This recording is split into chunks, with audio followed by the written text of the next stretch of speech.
Hello friends, welcome to defence matrix. तो Indian army द्वारा एक रिक्वेस्ट फॉर प्रपोजल को रिलीज किया गया है, जिसके अंतर्गत करीबन 48 जेट पैक सूट्स लेने हैं, वो भी इमरजेंसी प्रोक्योरमेंट के अंतर्गत फास्ट ट्रैक प्रोसीजर के थ्रू। साथ ही साथ आर्मी द्वारा करीबन 100 रोबोटिक म्यूल को भी प्रोक्योर करने का प्रोसीजर आया है। तो जिन दो चीज़ों को यहाँ पर प्रोक्योर करने की बात चल रही है, ये कुछ ज़्यादा ही एडवांस सिस्टम है और ये इतने एडवांस सिस्टम्स हैं कि वेस्टर्न मिलिट्रीज ने भी अभी तक इन्हें प्रॉपरली प्रोक्योर नहीं किया है। तो वेस्ट के पास टेक्नोलॉजीज अवेलेबल है, इवन पहले से ज़्यादा मैच्योर्ड है, पर इन पे भरोसा ना दिखाने के पीछे जो कारण है वो ये है कि इनकी प्रैक्टिकलिटी बहुत कम है। रोबोटिक म्यूल की बात करें तो इन्हें पहले ही यूएस मरीन कोर ने रिजेक्ट कर दिया है, वहीं पर जेट पैक्स जो हैं इनका प्रैक्टिकल यूसेज खोजा जा रहा है। तो शुरुआत हम यहाँ पर रोबोटिक म्यूल से करते हैं। बेसिकली रोबोटिक म्यूल एक रोबोटिक डॉग है जिसके 4 पैर हैं। कॉन्सेप्ट यहाँ पर ये था कि ये एक कुत्ते की तरह किसी भी टेरेन में ट्रेवल कर सकेगा, साथ ही साथ जो फुट सोल्जर्स हैं उनके आर्म्स और आर्मामेंट को कैरी करने में सक्षम होगा। तो रोबोटिक म्यूल के मामले में जो लीडर है ये अमेरिका की बॉस्टन डायनामिक्स है, जिन्होंने 2004 में बिग डॉग नाम का एक रोबोटिक म्यूल बनाया था, जो कि एक टेक्नोलॉजी डेमोन्स्ट्रेटर की तरह था। फिर इसी का एक आइट्रेशन था LS3, जो कि 2010 में आया, जिसे यूएस मरीन कोर ने एक्चुअली टेस्ट किया था। तो क्योंकि रोबोटिक म्यूल के साथ आपको एंड्योरेंस भी अच्छी चाहिए, साथ ही साथ डिफिकल्ट टेरेन में ट्रैवल करने में भी ये सक्षम होना चाहिए, तो पावर रिक्वायरमेंट और एंड्योरेंस रिक्वायरमेंट यहाँ पर अच्छी खासी है।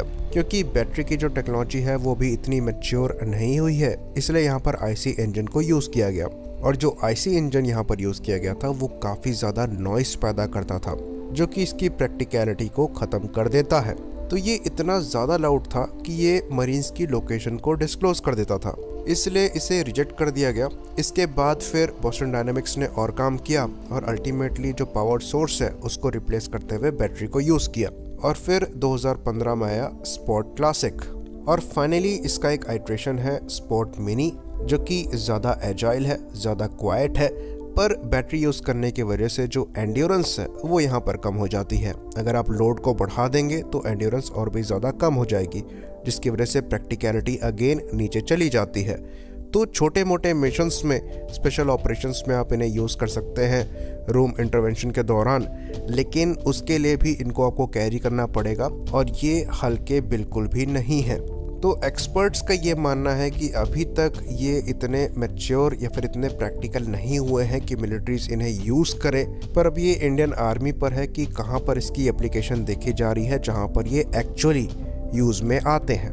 अब बात करें दूसरे सिस्टम की, तो ये है जेट पैक, और ये वीडियो गेम्स में दिखाए गए जेट पैक से काफ़ी ज़्यादा डिफरेंट है। यहाँ पर जेट इंजन्स यूज़ किए जाते हैं जो कि बिना बाईपास रेशियो वाले होते हैं, तो फ्यूल कंजम्पशन काफ़ी ज़्यादा हाई होता है और लिमिटेड ही फ्यूल कैरी किया जा सकता है। तो मैक्सिमम एंड्योरेंस आपको 5 से 10 मिनट की मिलती है।